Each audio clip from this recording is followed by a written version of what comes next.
The phone call came at 2:47 p.m. Nora Mitchell was in the middle of reapplying her lipstick when Captain Davis's name flashed across the screen. She swiped to answer, pressing the phone between her ear and her shoulder. "Nora, he's done.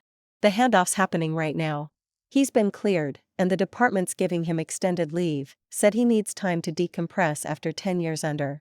Captain Davis's voice was rough, the way it always got when he was trying not to sound emotional. "Thank you for telling me, Captain." Nora's voice was steady. Her hands weren't.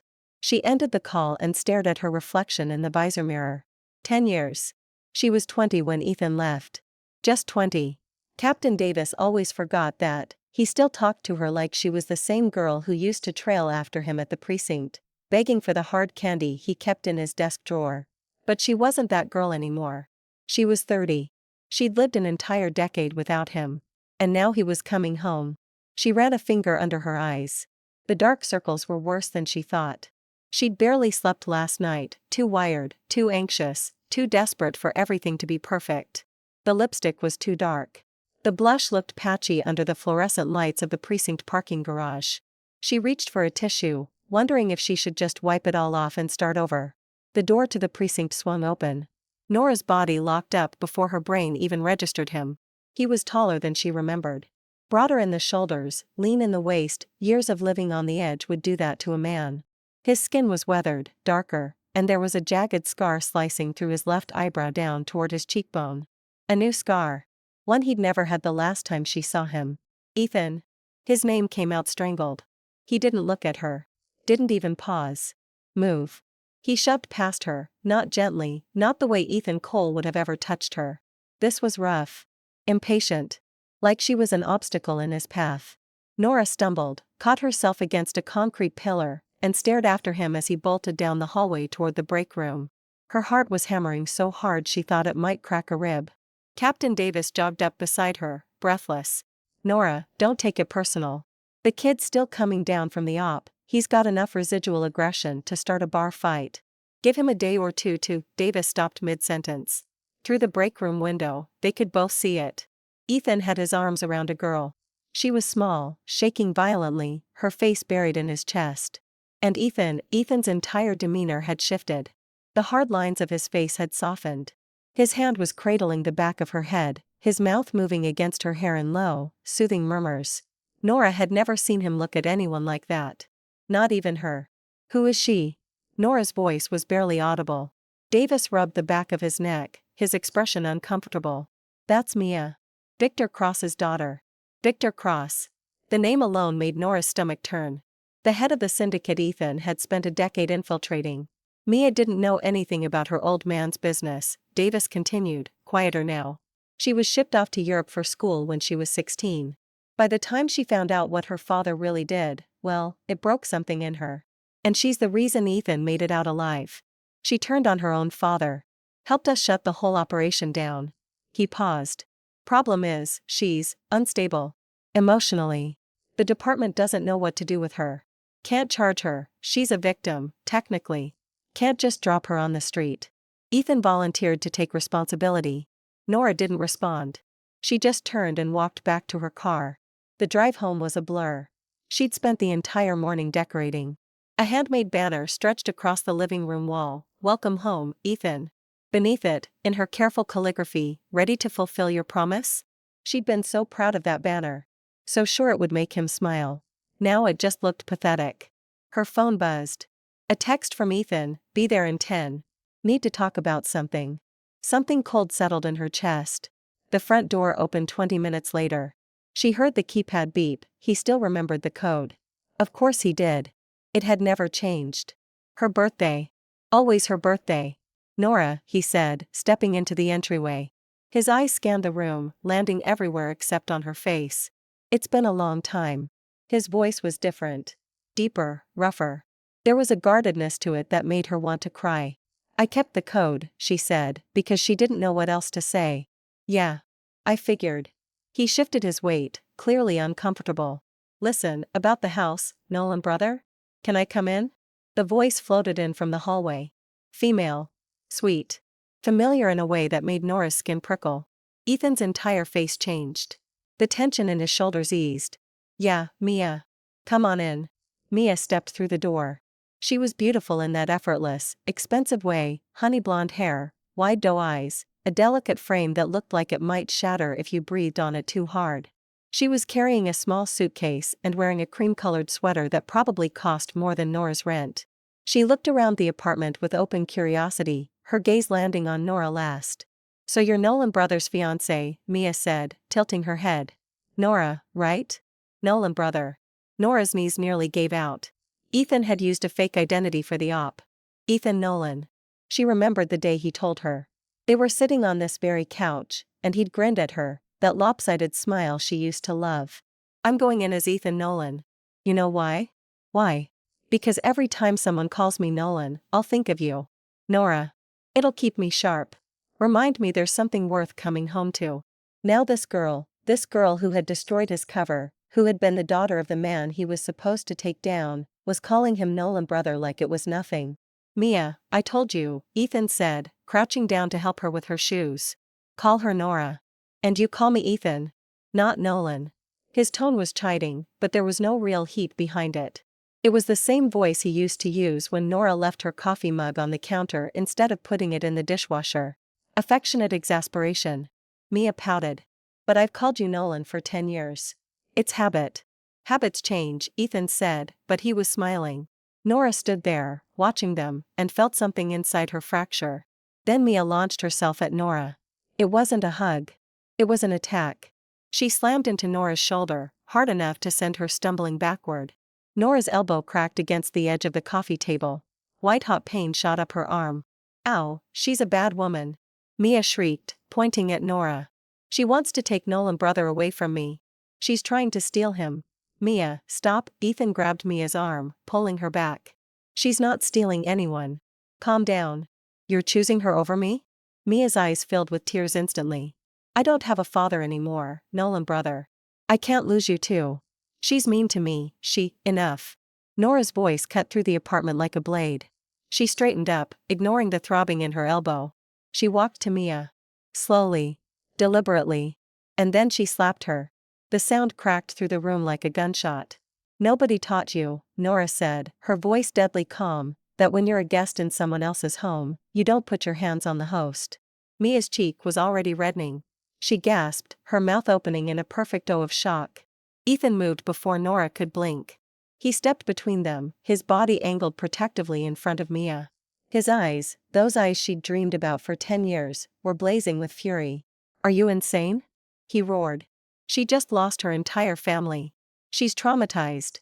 And you have the nerve to lay a hand on her? She pushed me first, Nora said flatly. She's not in her right mind. She doesn't know what she's doing. Oh, I know exactly what I'm doing, Mia whispered, just loud enough for Nora to hear. Her lower lip trembled, but her eyes were sharp. Calculating. Nora looked at Ethan. Really looked at him.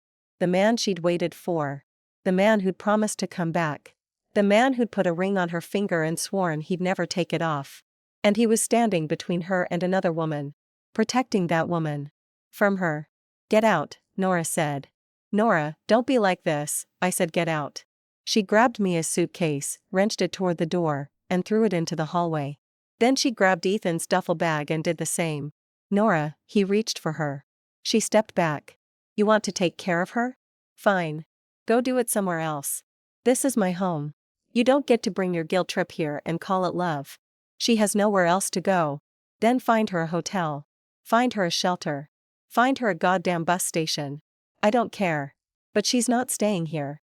Ethan stared at her, his jaw clenched so tight she could see the muscle ticking. For a moment, just a moment, she thought he might actually fight for her. For them. Instead, he picked up Mia's suitcase. Come on, he muttered to Mia. Let's go. Mia shot Nora a look over Ethan's shoulder. It lasted half a second. But it was enough. I win, that look said. He chose me. The door closed. Nora stood in the silence of her apartment, staring at the banner on the wall. Welcome home, Ethan. She reached up and ripped it down. Her fingers found the ring on her left hand, the one he'd forged himself in a workshop, the one he'd slid onto her finger with shaking hands. I made it myself. Do you like it? She didn't take it off. Not yet. She sank onto the couch, curled into herself, and pressed her face into the cushion. The tears came silently, the kind that didn't make a sound but soaked everything anyway. 10 years, she thought. I waited 10 years. And the worst part, the part that made her chest feel like it was caving in, was that she still loved him. She still loved the boy he used to be. The boy who'd promised to come home. But that boy was gone. And the man who'd taken his place had chosen someone else. Nora cried until her throat was raw. Then she sat up, wiped her face, and looked around the apartment. Empty. Just like it had been for 10 years. She touched the ring one more time. I can live without him, she whispered to the empty room. I did it for 10 years. I can do it again. She didn't know it yet, but those words were about to become the understatement of her life. Because Nora Mitchell was not who Ethan Cole thought she was. And by the time he figured it out, it would already be too late. Nora woke up burning. She didn't need a thermometer to know her temperature had spiked. Her skin felt like it was stretched over live wire, and every joint in her body ached like she'd been hit by a truck. She tried to sit up and immediately regretted it. The room tilted, her stomach rolled, and a wave of nausea slammed into her. She fumbled for her phone on the nightstand. The screen said 6:12 a.m. 3 missed calls. All from Mrs. Cole. Nora's finger hovered over the callback button, then dropped the phone back onto the mattress. She couldn't talk to anyone. Not like this. Not when her throat felt like sandpaper and her head was pounding hard enough to crack her skull. She must have blacked out again, because the next thing she knew, someone was pounding on her front door. Nora. Nora, open this damn door right now. Mrs. Cole's voice. Sharp. Loud. Furious. Nora tried to call out, but her voice came out as a croak. Footsteps. The door rattling. Then, a key turning in the lock. Mrs. Cole burst in, followed by Ethan, who looked like he hadn't slept in 3 days. His hair was a mess, his shirt was wrinkled, and there was a fresh bruise forming on his jawline. Mrs. Cole took one look at Nora on the couch and let out a string of curses that would have made a dock worker blush. You stupid boy. She shrieked, wheeling on Ethan. Your fiancé is literally dying in here and you're off playing house with that, Mom, don't, Ethan cut in, his voice hoarse. I didn't know she was this bad. She wasn't answering her phone. Because she's running a fever of 104, you absolute idiot. When was the last time you even checked on her? Ethan didn't answer. He crossed the room in 3 strides and dropped to his knees beside the couch. His hand found Nora's forehead, cool against her burning skin. Jesus, Nora. You're on fire. Took you long enough to notice, Nora whispered. His eyes met hers. For a second, just a second, she saw something flicker there. Something that looked like the old Ethan. The one who used to bring her soup when she had the flu. The one who used to stay up all night holding her hair back when she had food poisoning. I'm sorry, he said quietly. Mrs. Cole huffed and stormed into the kitchen. I'm making soup. You, she pointed at Ethan, don't you dare leave this apartment until she's better. Do you hear me? I don't care what that girl needs. Nora needs you. And if you walk out that door, don't bother coming back to my house either. Ethan didn't move. His hand stayed on Nora's forehead, his thumb brushing her temple in slow, absent circles. I'm not going anywhere, he said. For the next 3 days, it was almost like nothing had changed. Ethan slept on the pullout in the living room. He brought Nora water, medication, soup that Mrs. Cole dropped off in Tupperware containers. He helped her to the bathroom when her legs were too weak to hold her. He even changed her sheets when she sweated through them.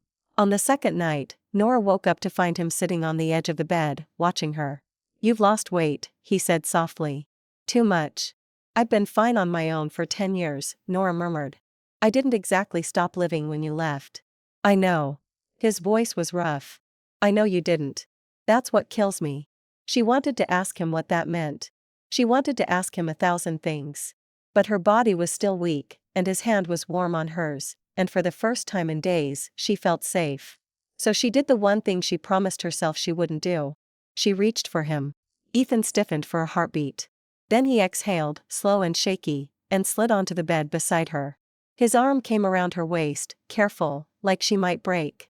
Nora pressed her face into his chest and breathed him in, gunpowder and soap and something else, something she couldn't name. Something that didn't belong to the boy she'd loved. But she was too tired to care. She fell asleep like that, curled into him, pretending the last week hadn't happened. Pretending Mia didn't exist. Pretending the ring on her finger still meant something. It was the most peaceful she'd slept in 10 years. And it was a lie. On day 4, Nora's fever broke. She woke up alone, the spot beside her cold. There was a note on the nightstand, gone to check in with the department. Back soon. E. She crumpled it in her fist and threw it in the trash. Her phone buzzed. A calendar notification, Ethan's first day back from leave. She should have felt something. Relief, maybe. Or hope. Instead, all she felt was a hollow, gnawing dread. She got dressed. Showered. Ate something solid for the first time in days. And then, because she couldn't sit in that apartment and wait for him to come back and pretend everything was fine, she grabbed her keys and drove to the precinct. She didn't call ahead. She just went. When she got there, Captain Davis was walking out of the building, coffee in hand. He did a double take when he saw her. "Nora. You're looking better." "Good. That's good. Is Ethan here?" she asked. Davis shifted. "Actually, he's not at this precinct anymore. He transferred. City West Division. Took the posting last week." "Last week," Nora repeated. Flat. "Yeah. He said he was going to tell you. Something about needing a change of scenery after the op. You know how it is." Nora didn't move. Her face didn't change. But something inside her went very, very still. "Right," she said. "Thanks, Captain." She got back in her car and drove to City West. The City West precinct was smaller, older, tucked into a strip mall between a laundromat and a payday loan place. Nora parked and got out, her legs steady now, her spine straight. She saw him before he saw her. Ethan was in uniform, the light blue one she'd always loved on him. He was standing by a patrol car, laughing at something the woman beside him was saying. "Mia." Of course it was Mia. She was carrying a lunch bag, her free hand looped through Ethan's arm. She was talking animatedly, gesturing with her whole body, and Ethan was looking down at her with that same soft, patient expression he'd had in the break room. A younger officer walked by and called out, "Hey, Detective Cole. When's the wedding? Your girl's been bringing you lunch every day this week." Ethan's smile faltered. "Not anytime soon, Rodriguez. Don't push your luck." Mia giggled. "Officer Rodriguez, you'd better save up. I expect a big red envelope when the time comes." Nora stood there for a full 10 seconds. Then she turned around and got back in her car. The text came at 2 p.m.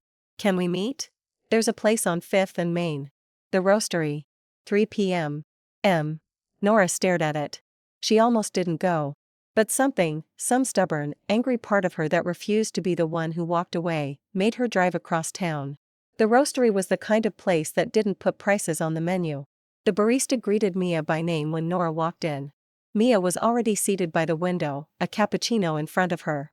She looked normal. Composed. The wide, teary eyes from the apartment were gone. In their place was something sharp and self-assured. "Sit," Mia said, gesturing to the chair across from her. "I ordered you an espresso. I remember Nolan Brothers saying you like it strong." Nora sat. She didn't touch the espresso. "I'll get to the point," Mia said, stirring her drink. "I know you're angry. I know what it looks like. But I need you to understand something." She pulled out her phone and started swiping through photos. She turned the screen toward Nora. "There. Zurich. 2019. He hated having his picture taken back then, but I made him." She swiped. "Reykjavik. 2021. He'd just gotten that scar on his hand. I bandaged it for him." Swipe. "Kyoto. Last year." He finally started smiling for the camera. Photo after photo. A decade of Ethan's life. Every single one of them with Mia in the frame. "I met him the first week I got to London," Mia said, her voice soft now. "I lost my wallet on the tube. He found it. Brought it back to me. I didn't know who he was. He didn't know who I was. It was." She smiled, small and sad. "It was nice. For about 5 minutes." She set the phone down. "Then I found out what my father did. And I found out who Ethan really was. And everything got complicated."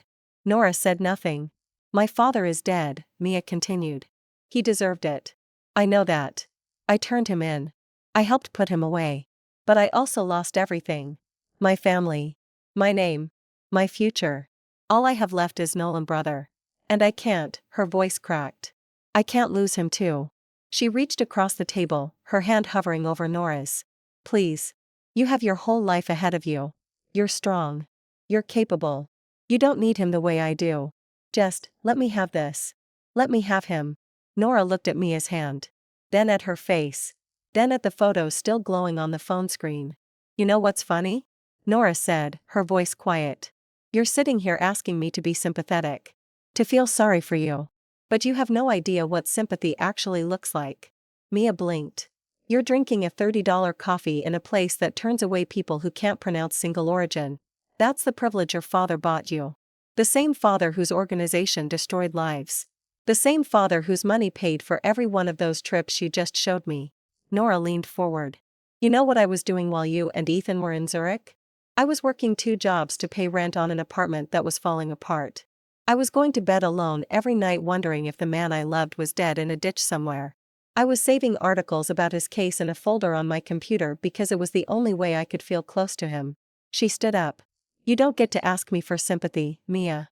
You don't get to play victim when you're the one who's been sleeping in my bed, wearing my ring, and calling my fiancé by a name that belongs to me. Mia's face hardened. The tears dried up instantly. You're making a mistake, she said, voice like ice. Am I?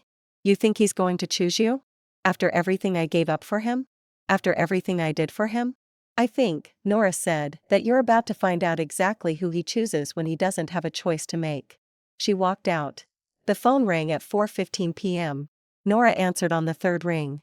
Nora. What the hell was that? Ethan's voice. Angry. Hurt. Accusatory.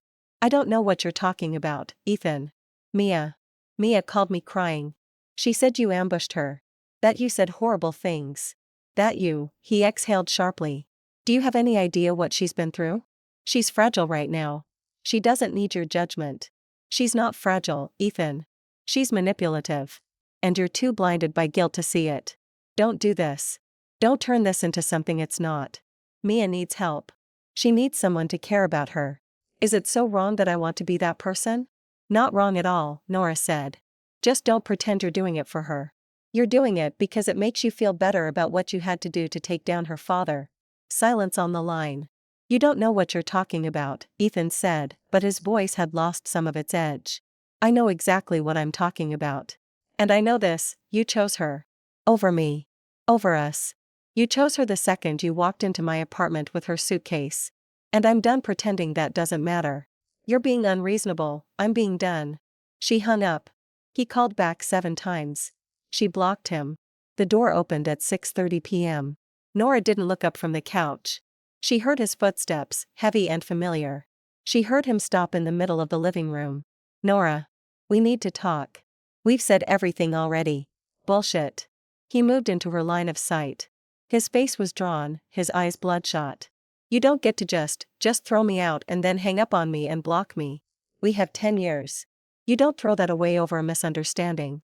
Misunderstanding, Nora repeated. She laughed, but there was no humor in it. Ethan, I saw you. At City West. With her. You transferred without telling me. You're building a life with her, and you're asking me to be okay with it because she's fragile. I didn't, he ran a hand through his hair. I didn't tell you about the transfer because I knew you'd react like this. You're being impossible. React like what? Like a woman who just found out her fiancé of 10 years has been lying to her? Yeah, Ethan, I'm reacting exactly like that. He opened his mouth. Closed it. His eyes dropped to her left hand. The ring was still there. Nora looked at it too. Then she slid it off her finger. Nora, she tossed it. It arced through the air, catching the lamplight, and landed in his palm.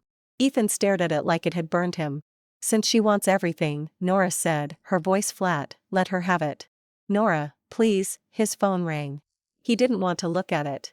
But his body betrayed him, his hand twitched toward the sound before his brain caught up. Mia's name lit up the screen. Ethan hesitated. For 1 second, he looked at Nora. Really looked at her. His mouth opened. Don't, Nora said. He answered the phone. Nolan brother? I had the dream again. There was so much blood. My father. I'm scared. Can you come? Please? Ethan's jaw clenched.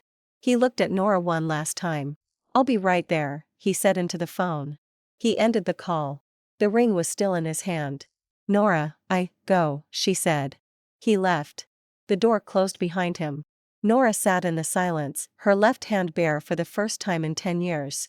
And then the doorbell rang. She didn't move. It rang again. And again. Finally, she stood, her legs shaky, and walked to the door. She looked through the peephole. It wasn't Ethan. It was a man she'd never seen before. Tall. Dark hair. Expensive suit that fit like it had been sewn onto his frame. He was holding a manila envelope in one hand and a bouquet of white roses in the other. He looked at the peephole, like he knew she was there, and smiled. "Ms. Mitchell," he said, his voice carrying clearly through the door. "My name is Julian Hayes. Your mother sent me." Nora's breath caught. "She says it's time to come home." Nora didn't open the door right away. She stood there, one hand still on the deadbolt, staring through the peephole at the man on the other side. Julian Hayes. The name meant nothing to her. And yet, the way he'd said it. "Your mother sent me." Like it was the most natural sentence in the world. Her mother had been dead for 10 years. At least, that's what the death certificate said. "Ms. Mitchell," Julian said again, patient. "I know this is a shock. But we've been watching you for a long time." And given recent developments, his eyes flicked toward the street, as if he could see Ethan's retreating figure. "Your mother thinks it's time." Nora unlocked the door. She left the chain on. "Just in case." "Who are you?" she asked through the gap. Julian Hayes smiled. It wasn't a flirtatious smile. It was the kind of smile a person gives when they've been waiting a very long time for something and it's finally happening. "I'm the guy who's been cleaning up after your family's messes since before you were old enough to drive," he said. "Your grandfather hired me when I was 22. I've been yours since you turned 18. "My family doesn't have messes," Nora said. "My parents died in a car accident.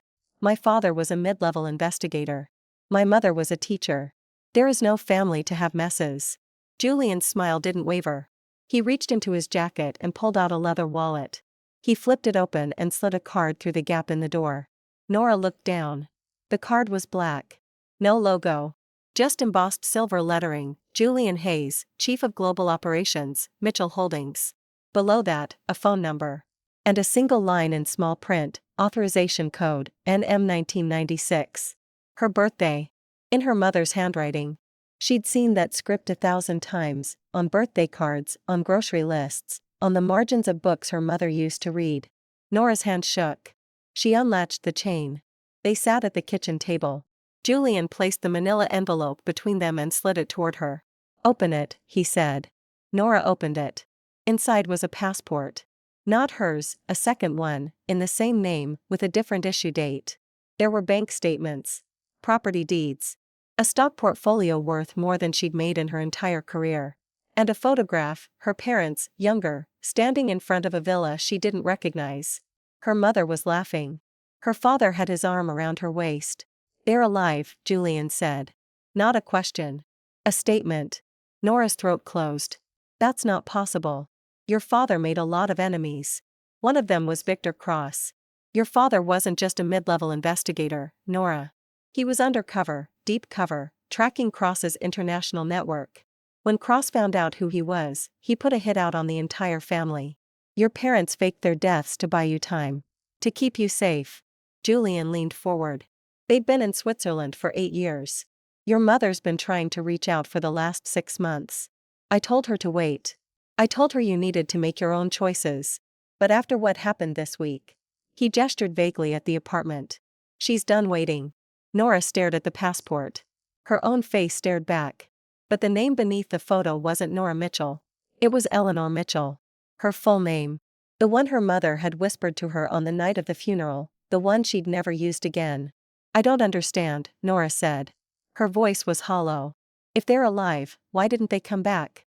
Why leave me here? With the Coles?" "Because you were safer here," Julian said simply. "A dead girl's daughter doesn't get followed. A dead girl's daughter doesn't get targeted. You were supposed to live a quiet life. And you did. For 10 years. He paused. "Until Ethan Cole came back." Nora flinched. "I've read the files," Julian said, softer now. "I know what he promised you. I know what you waited for. And I know what he did when he got home." He stood up and walked to the window, looking out at the street. "Your mother wants you to come home. To the estate. To the company. You're the only heir, Nora. Mitchell Holdings is yours. Has been yours since you turned 25. The trust unlocked, but no one ever claimed it because we couldn't find you." He turned back to her. You've been living in a studio apartment, working a job that pays $60,000 a year, waiting for a man who chose someone else. Meanwhile, you own a controlling stake in a multi-billion-dollar corporation. Do you understand how insane that is? Nora didn't answer. Her fingers were still wrapped around the passport. So here's what's going to happen, Julian said. You're going to call Ethan Cole. You're going to meet him at the precinct tomorrow morning. You're going to hand him divorce papers and a property settlement. And then you're going to walk out of that building and get in my car. And we're going to drive to the Mitchell estate. And if I say no?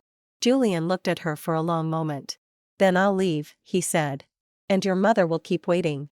But Nora, he stepped closer, his voice dropping. You deserve better than this. You've always deserved better than this.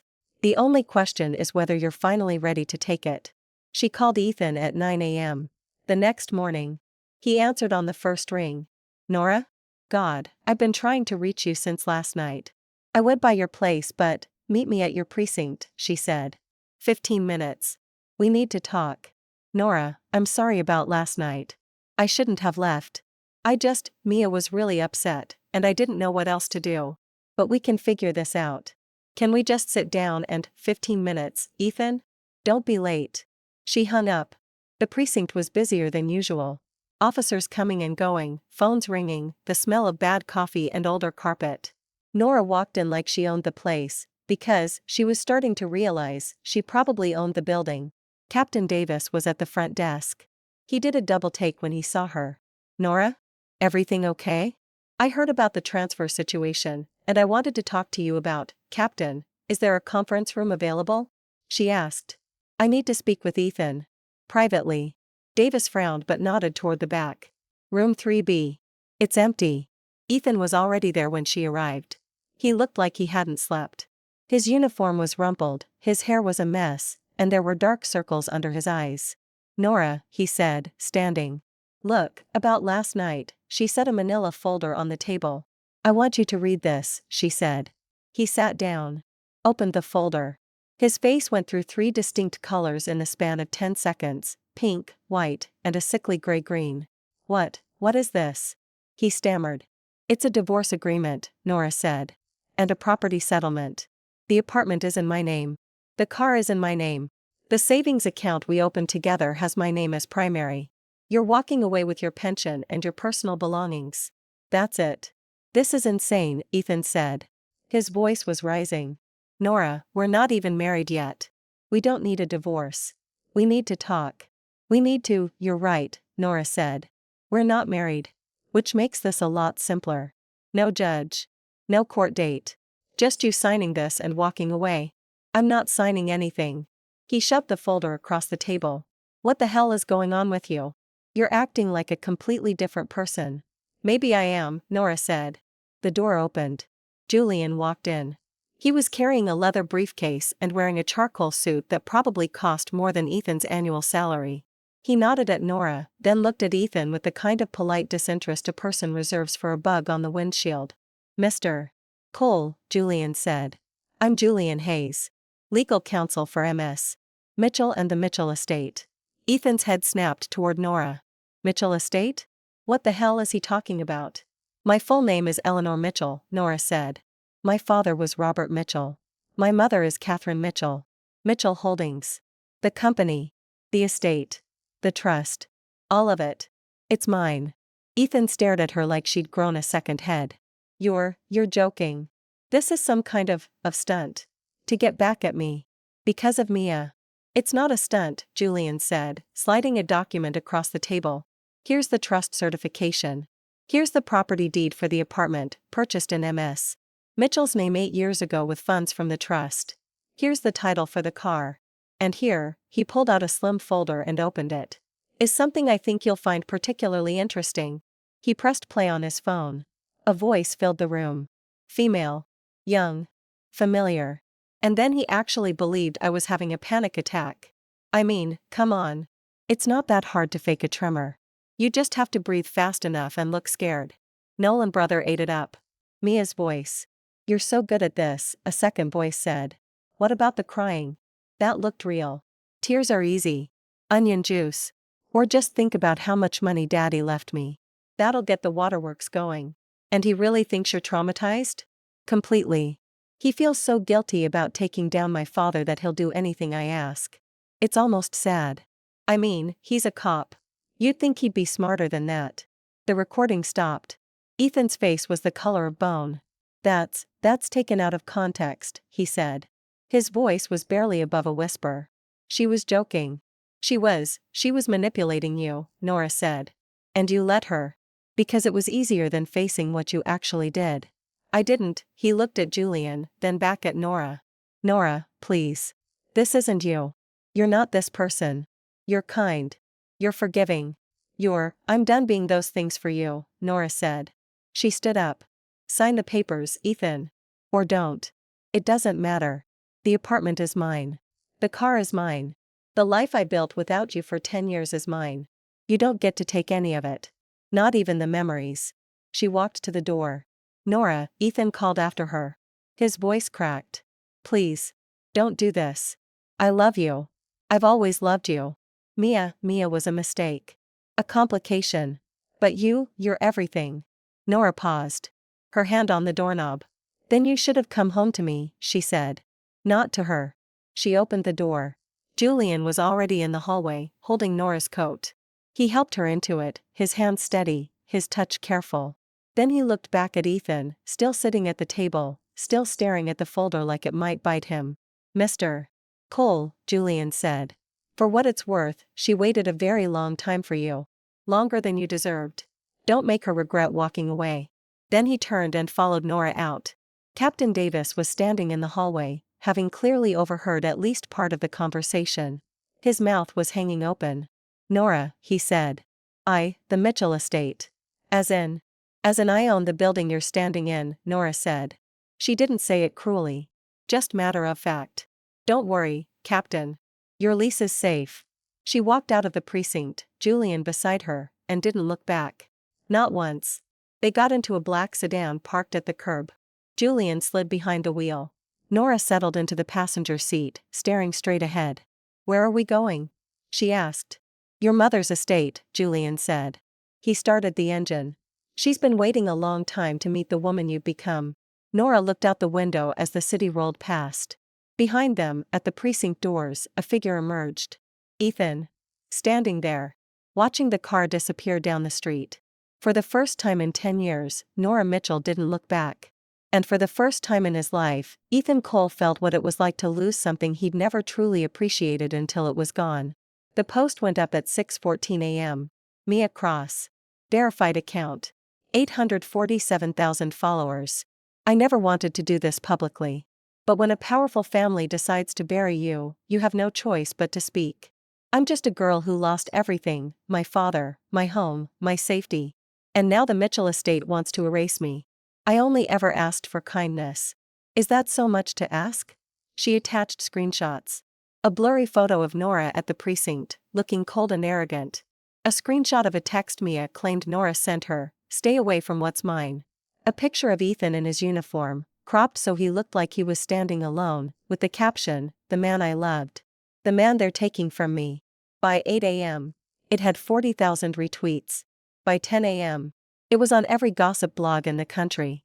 Billion-dollar heiress bullying a broken girl? Mitchell Empire targets trauma survivor. The real story behind Ethan Cole's transfer. The comments were exactly what Mia had counted on. Disgusting. Money doesn't give you the right to crush people. That poor girl lost her dad and now this? Nora Mitchell should be ashamed. I don't care how rich she is, this is bullying, plain and simple. Nora saw none of it.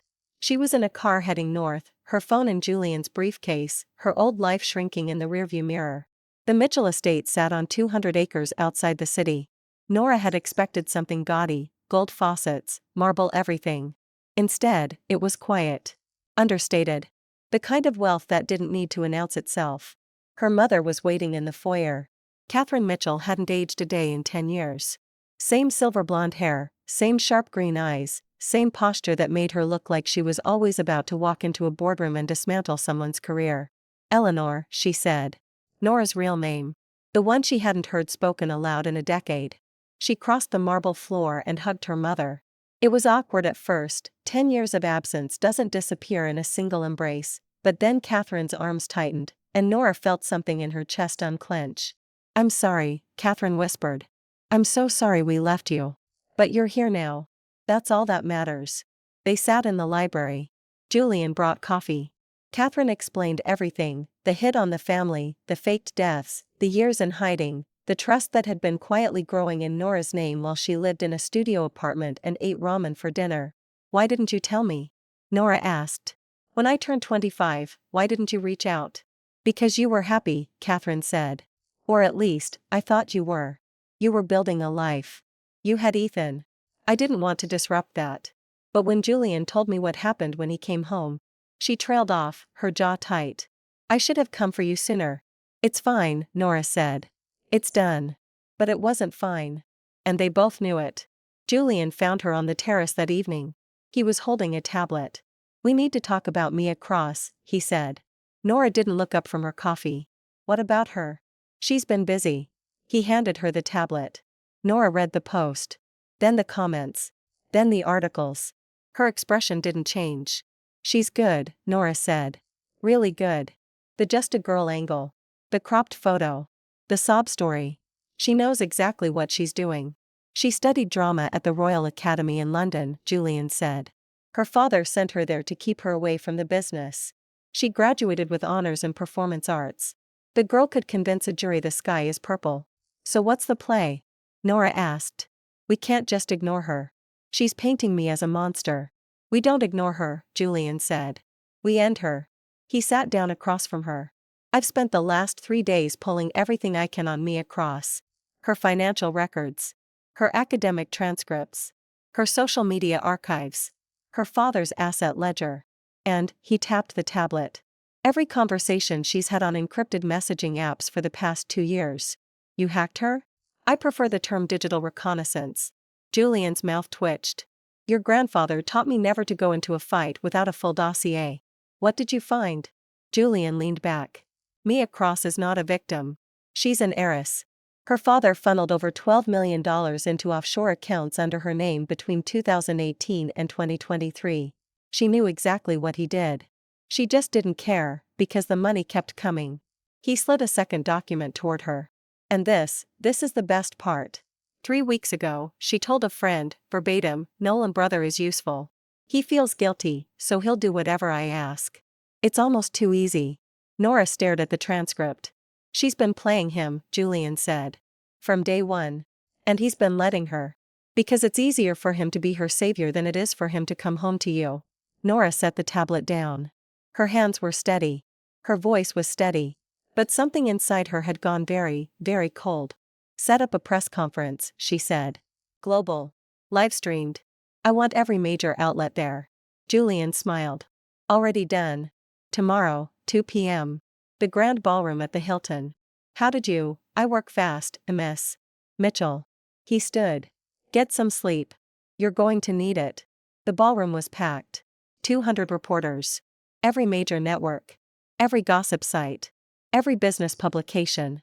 The livestream had 4.7 million viewers before Nora even walked on stage. She wore a black suit. Simple.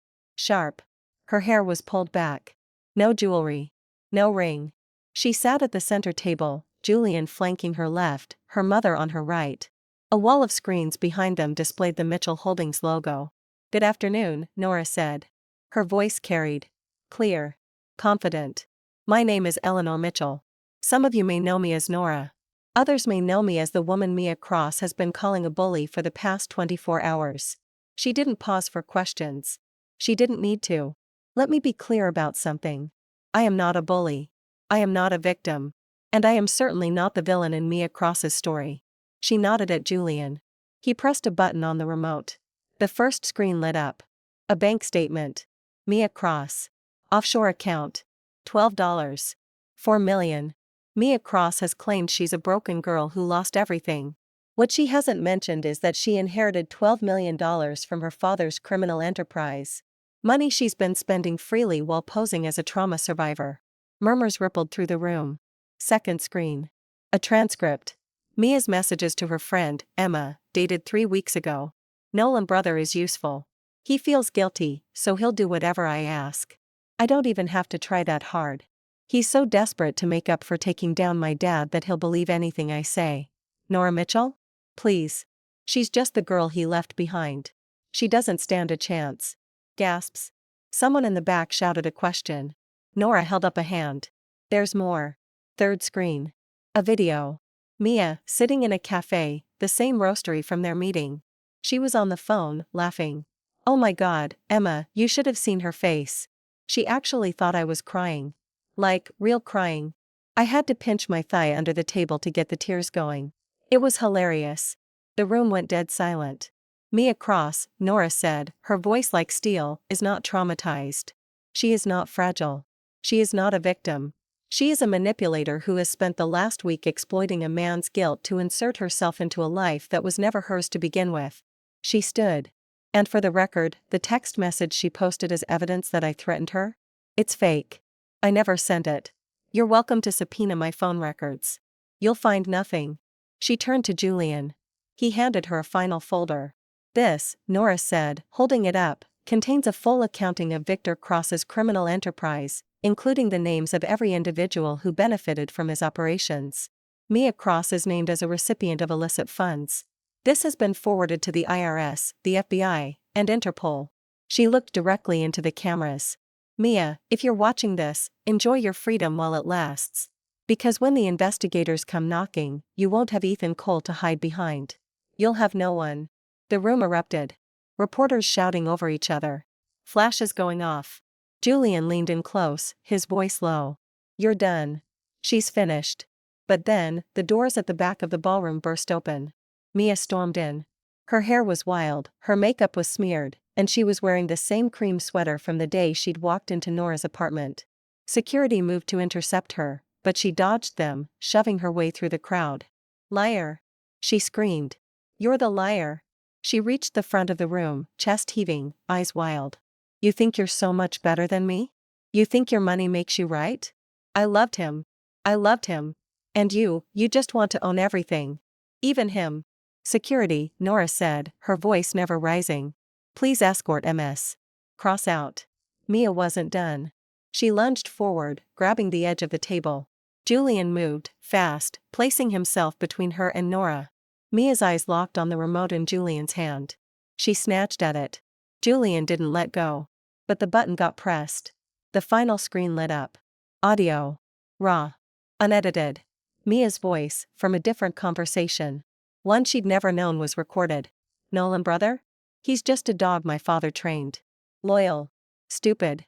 He'll do whatever I tell him because he thinks he owes me. It's pathetic, really. But I'll take it. Better a dog than nothing. The room went silent. Mia's face went white. She looked around at the reporters, at the cameras, at the sea of stunned faces. That's not real, she whispered. That's edited. The original file has been uploaded to a secure server, Julian said, his voice carrying. Anyone can request a copy. The metadata is intact. The timestamps are verified. Good luck, Ms. Cross. Security finally reached her. They took her arms, gentle but firm, and started walking her toward the exit. Mia didn't resist. She just kept whispering, over and over, he'll come for me. Nolan brother will come for me. He has to. Nora sat back down. Julian handed her a bottle of water. His fingers brushed hers, brief, steady, warm. You handled that well, he said. I didn't even break a sweat, Nora replied. But her heart was hammering. Because she knew that this wasn't over. Not yet. Not until Ethan Cole saw what she'd just done. Not until he understood exactly what he'd chosen. And as if on cue, her phone, the new one Julian had given her, lit up. A notification from a news alert app. Live, Detective Ethan Cole responds to Mitchell press conference. She opened it. Ethan was standing outside the City West precinct, a dozen microphones shoved in his face. His uniform was rumpled. His eyes were hollow. I have no comment at this time, he was saying. His voice was hoarse. I need to speak with Mia. To understand what's happening. A reporter shouted, Detective Cole, do you deny the allegations that you were manipulated? Ethan didn't answer. He just turned and walked back into the building. The livestream cut to a wide shot. The precinct doors closing behind him. Alone. Nora set the phone down. He's not going to her, Julian said quietly. No, Nora said. He's going to come to me. And she was ready. Ethan Cole was suspended the following Monday.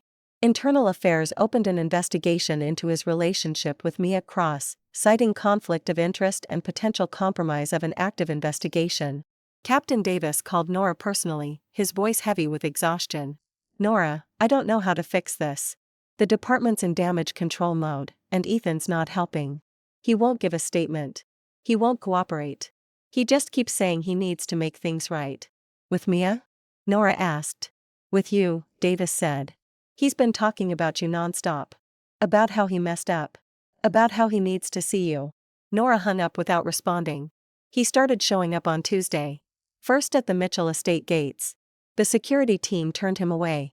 He left a bouquet of white lilies, the kind she used to keep on her nightstand when they first started dating. Nora told the staff to throw them out. On Wednesday, he was at the front doors of Mitchell Holdings headquarters downtown. Julian's assistant called up to Nora's office. Ms. Mitchell, there's a Detective Cole here. He says he won't leave until he speaks with you. Call building security, Nora said. He's already been through security twice. They've escorted him out both times. He just comes back. Nora hung up and went back to her spreadsheet. 3 new acquisitions. 2 pending mergers. A quarterly report that needed her signature by Friday. She didn't have time for this. On Thursday, he climbed the gate. Literally. He scaled the 6-foot iron fence around the estate, tore his jacket on a spike, and landed in the rose garden with a thud. Security cameras caught the whole thing. Julian showed Nora the footage at breakfast.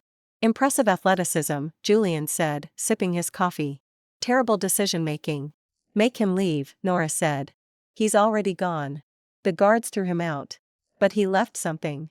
Julian slid a manila envelope across the table. Inside was a single sheet of paper, folded twice. Nora recognized the handwriting immediately. Nora, I know I don't deserve to ask for anything.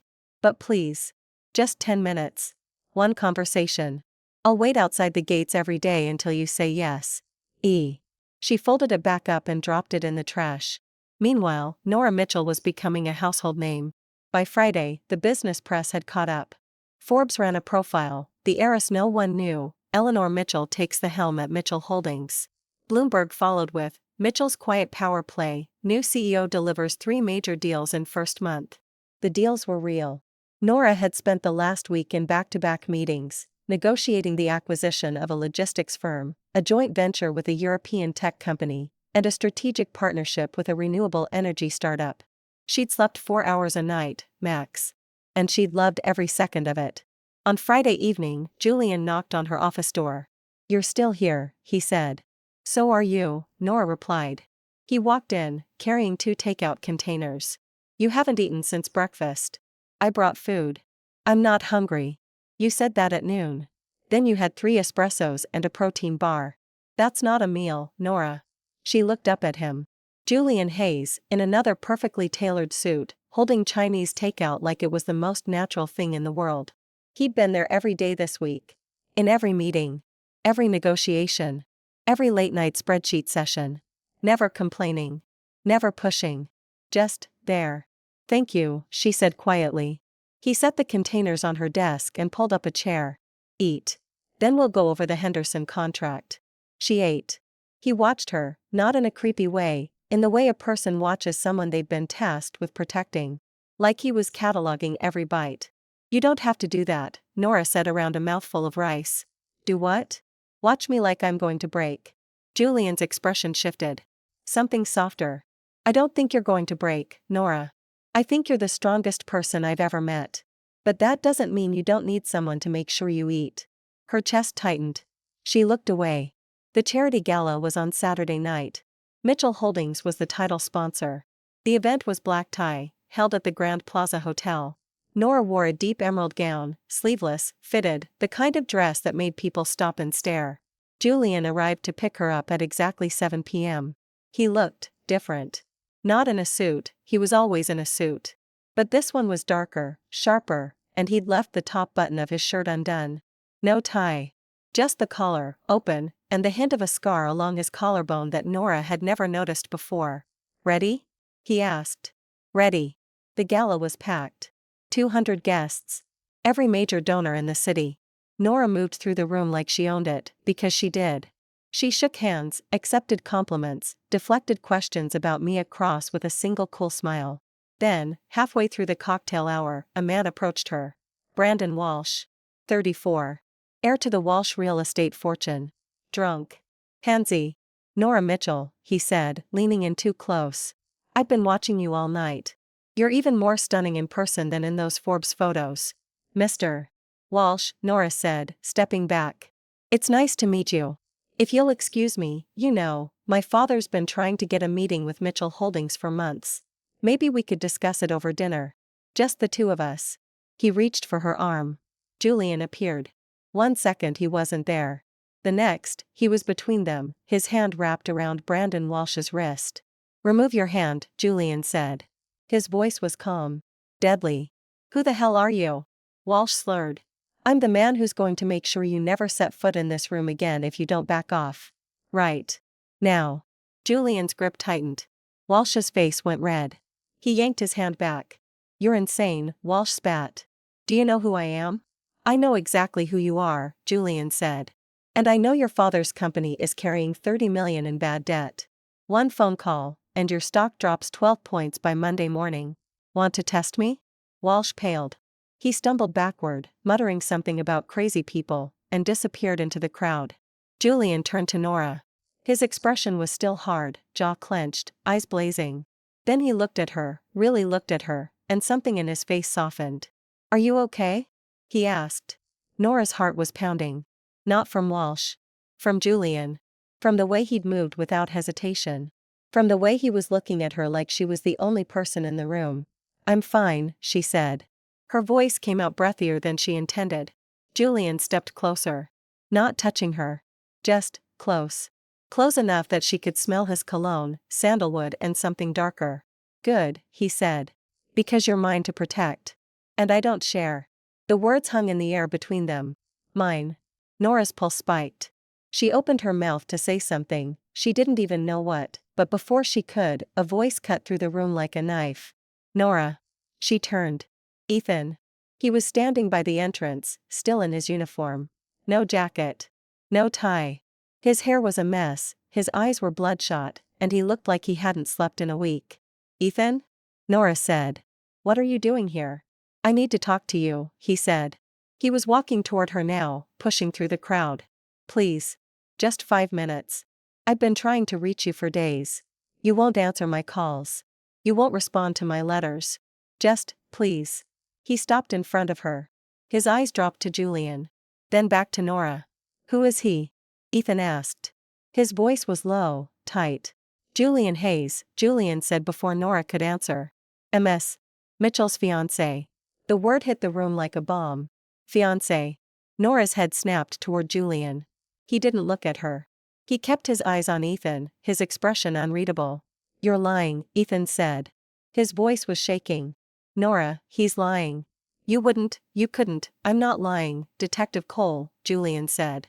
And I suggest you step back before I have you removed from this property. You don't get to tell me what to do, Ethan snarled. He turned to Nora, his eyes wild. Nora, look at me. Please. I know I messed up. I know I hurt you. But this is a reaction. You're doing this to get back at me. You don't even know this guy. I've known Julian longer than I knew you, Nora said. Her voice was steady. Cold. And he's never once made me feel like I was an afterthought. That's not fair, isn't it? You brought another woman into my home. You chose her over me. You let her call you by a name that belonged to me. And now you're standing here, in a room full of people, acting like you have any right to question who I stand next to. Ethan's face crumpled. Nora, I love you. I've always loved you. Mia was a mistake. A terrible, stupid mistake. But this isn't you. You're not the kind of person who moves on in a week. You're not. I'm not the same person you left behind, Ethan, Nora said. And I'm not the same person who waited 10 years for you to come home. That girl is gone. And you're the one who killed her. Ethan took a step back. Like she'd hit him. I'm sorry, he whispered. I'm so sorry.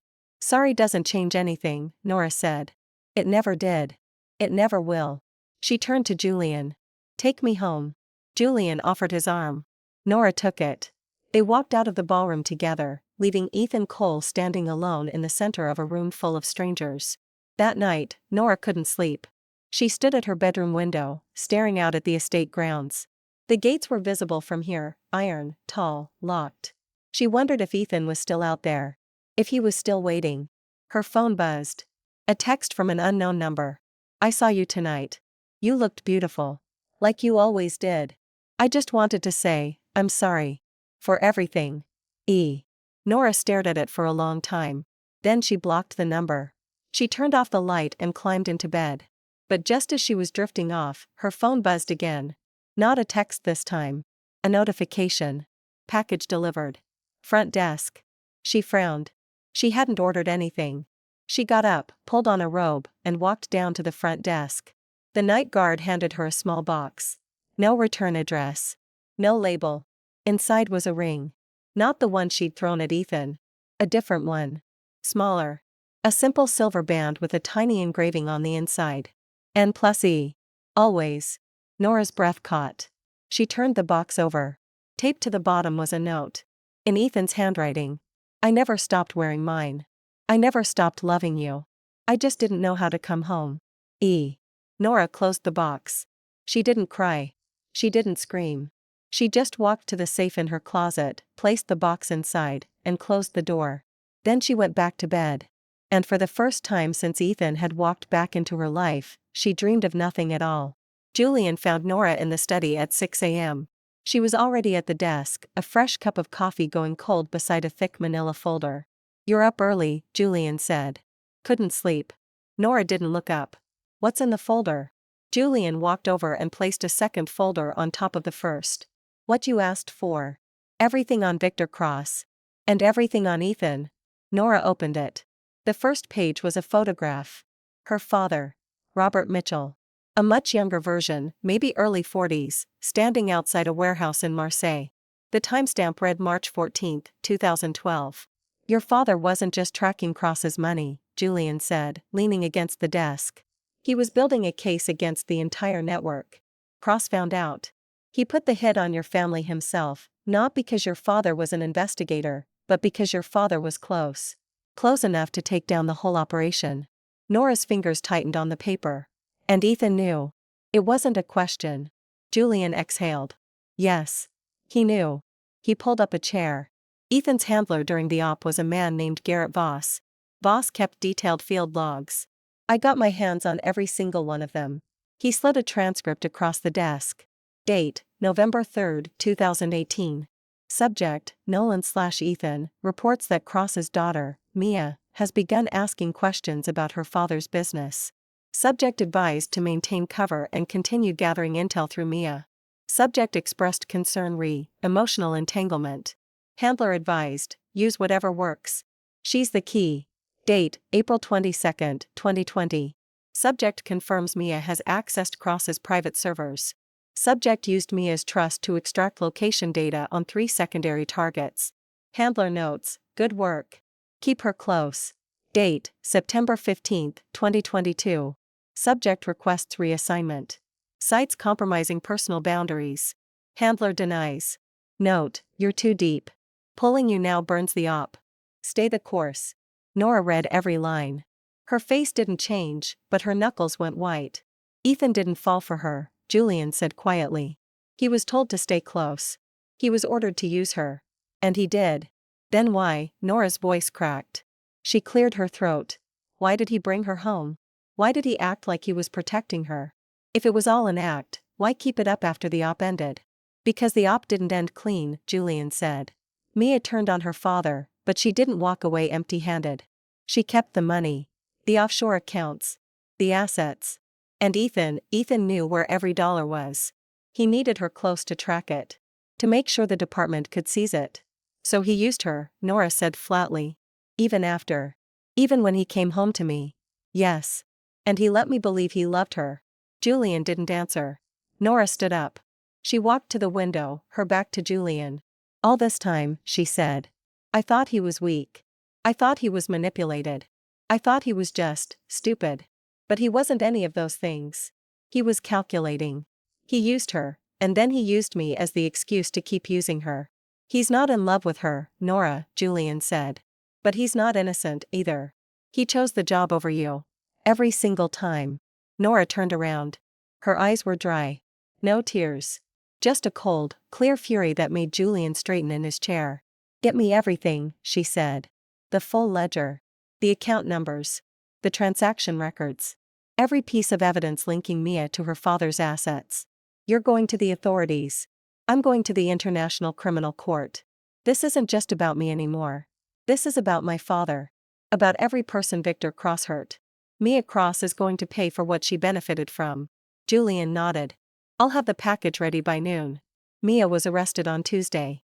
2 federal agents showed up at the City West precinct, where she'd been staying in a temporary housing unit provided by the department. She was taken into custody on charges of conspiracy, money laundering, and obstruction of justice. The footage leaked within hours. Mia, in handcuffs, screaming as they led her to the car. Nolan brother, help me. Please. You promised you'd protect me. Ethan was standing on the precinct steps. He didn't move. Didn't speak. Just watched as the car door closed. Mia's face pressed against the window, her mouth open in a silent scream. Then she spat. Right at the glass. Right at the spot where Ethan was standing. You're just like my father. She shrieked. A liar. A user. I hope you rot. The car pulled away. Ethan stood there for a long time after it was gone. He showed up at the Mitchell estate on Wednesday.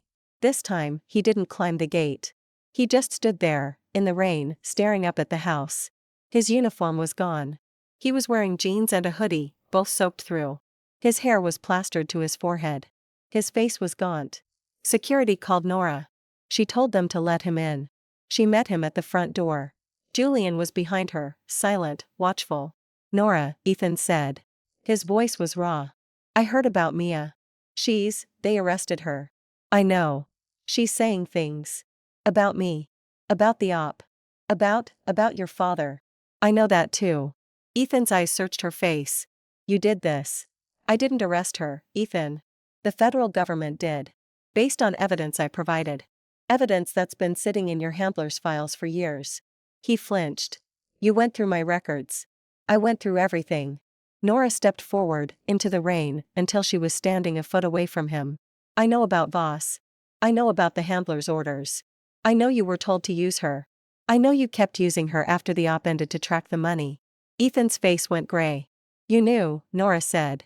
You knew Victor Cross killed my father. You knew Mia was benefiting from his crimes. And you still brought her into my home. You still let her touch my things. You still called her fragile while you were using her for information. I didn't have a choice, Ethan whispered. There's always a choice. I chose the job. I chose the mission. Because if I didn't, more people would die. Your father, he stopped himself. My father what? Ethan's voice broke. Your father died because someone had to stop Cross. I couldn't let that be for nothing. I couldn't walk away from the one person who could bring the whole network down. And Mia was that person. So you used her, Nora said. And you let me think you loved her. You let me think I wasn't enough. You let me throw you out of my own apartment. Also you could keep your cover. Also you could finish the job. I didn't love her, Ethan said. His voice was shaking. I never loved her. Not for a second. I loved you. I've always loved you. But I didn't know how to come home. I didn't know how to tell you what I'd done. So I hid. Behind her. Behind the guilt. Behind the job. He reached for her. Nora, please. I'm begging you. Give me a chance to fix this. I'll quit the force. I'll leave the city. I'll do anything. Just don't shut me out. Nora looked at his hand. Then at his face. The scar. The rain. The man she'd waited 10 years for. And she felt nothing. Ethan, she said. You didn't hide behind her. You hid behind me. You used my love as an excuse to avoid facing what you'd become. A liar. A user. Just like Mia said. That's not fair, fair? Nora laughed, sharp and cold. You want to talk about fair? My father is dead. Your handler knew who killed him and sent you in anyway. You used a woman who thought she loved you to take down her own father. And you let me, think I was the problem. That I was the one who wasn't enough. She stepped back, out of the rain, under the shelter of the doorway. You're not a hero, Ethan. You're not a victim. You're just a man who made his choices. And I'm done paying for them. She turned to go. Nora, she didn't turn around. Goodbye, Ethan. The door closed. Through the wood, she heard him slide down to the ground. Heard his breathing hitch. Heard him whisper one last time. I'm sorry. Nora walked upstairs. Julian was waiting at the top of the stairs. Is he gone? She asked. Not yet, Julian said. But he will be. Nora kept walking. She didn't look back. Not this time. Not ever. 6 months later, Nora Mitchell was everywhere. Forbes put her on the cover of their 30 Under 30 issue. The headline read, Eleanor Mitchell, the quiet storm reshaping global business. The accompanying profile called her relentless, brilliant, and utterly unbothered by the noise. The noise, of course, was Mia. Mia Cross's trial had been a media circus. The evidence Nora provided, combined with Ethan's handler logs and Mia's own financial records, buried her. She pled guilty to 3 counts of money laundering and 1 count of conspiracy. Sentencing was set for next month. She faced up to 15 years. Ethan Cole was never charged. Internal Affairs cleared him of wrongdoing. His handler's logs confirmed he'd been operating under direct orders. But the damage to his reputation was irreversible. The department quietly accepted his resignation. He was done. And he was everywhere Nora didn't want him to be. The flower shop opened on 5th and Main in April. Nora found out about it the way everyone else did, through the City Chronicle business section. Former detective opens boutique florist in trendy arts district. The article included a photo of Ethan behind the counter, arranging white roses. Julian read it over Nora's shoulder at breakfast. He's an idiot. He's pathetic, Nora corrected. Same thing. Nora's first encounter with the shop was purely accidental. She was driving back from a site visit for Mitchell Holdings' new logistics hub when her navigation rerouted her through 5th Street. She saw the sign, Cole's Flowers, and her foot almost hit the brake. She kept driving. But the next week, her assistant at the office started receiving daily deliveries. White roses. No card. Just a small sticker on the wrapping, Cole's Flowers, 5th Main. Nora told security to stop accepting deliveries from that address. They did. Ethan showed up at the Mitchell Holdings lobby himself 3 days later, a single white rose in a slim vase. Ms. Mitchell, the front desk called up. Detective Cole is here.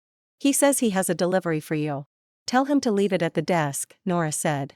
Then throw it away. He says he won't leave until he speaks with you. Then call building security. He's already been escorted out twice this week, ma'am. He keeps coming back. Nora sighed and pushed back from her desk. She took the elevator down herself. Ethan was waiting by the revolving doors, the vase in his hands. He looked better than he had in months, clean-shaven, wearing a button-down that actually fit. But his eyes were hollow. Nora, he said. I just wanted to, Ethan, Nora cut him off. What are you doing here? I opened a shop. Down the street. I thought maybe you'd stop by. I know it's not much, but, Ethan, I don't want white roses anymore. He blinked. What? I used to love white roses. They were my favorite. But people change, Ethan. Tastes change. I like red roses now. Bold. Unapologetic. Not pale and waiting to be noticed. She stepped closer, her voice dropping. You're still trying to give me the version of me that doesn't exist anymore. You're still standing in the same spot, hoping I'll walk back to you. But I'm not walking back, Ethan. I'm running forward. And you're not even in my rearview mirror. She turned to the security guard. Please escort Mr. Cole off the premises. And if he returns, call the police. Nora, please, goodbye, Ethan. That evening, Julian took her to the coast. They drove in his car, windows down, the highway stretching out ahead of them. Julian didn't ask where they were going. He just drove. They ended up at a small beach north of the city. The sun was setting, painting the water in shades of orange and gold. Nora kicked off her shoes and walked to the water's edge. Julian followed, carrying a small velvet box. I'm not proposing, he said before she could ask. Not yet. He opened the box. Inside was a delicate silver necklace. The pendant was a star, small, simple, catching the last light of the day. I've had this for 2 years, Julian said. I bought it the day your mother first told me where you were. I didn't know if I'd ever get to give it to you. But I kept it anyway. He looked at her. Really looked at her. Nora, you don't need anyone to complete you. You never did. You built an entire life from nothing. You waited 10 years for a man who didn't deserve you, and when he broke your heart, you didn't break. You got stronger. He held up the necklace. This isn't a promise. It's not a ring. It's just a star. Something to remind you that even in the darkest night, there's light. And if you'll let me, I'd like to be that light. Not every day. Not even most days. But on the days when you forget how bright you are, I want to be the one who reminds you. Nora's throat tightened. She turned around, lifting her hair. Put it on me, she said. Julian's fingers brushed the back of her neck as he fastened the clasp. The star settled against her collarbone, cool and heavy. She turned back to face him. You've been waiting a long time, Julian Hayes. 12 years, he said. Since the day your grandfather introduced us. You were 16. You told me my tie was crooked. I've been crooked ever since. Nora laughed. It was a real laugh, the first one in a long time that didn't have an edge of bitterness to it. Julian stepped closer. Not touching her. Just close enough that she could feel the warmth radiating from him. Take your time, he said. I'm not going anywhere. Nora reached up and touched the star at her throat. I know, she whispered.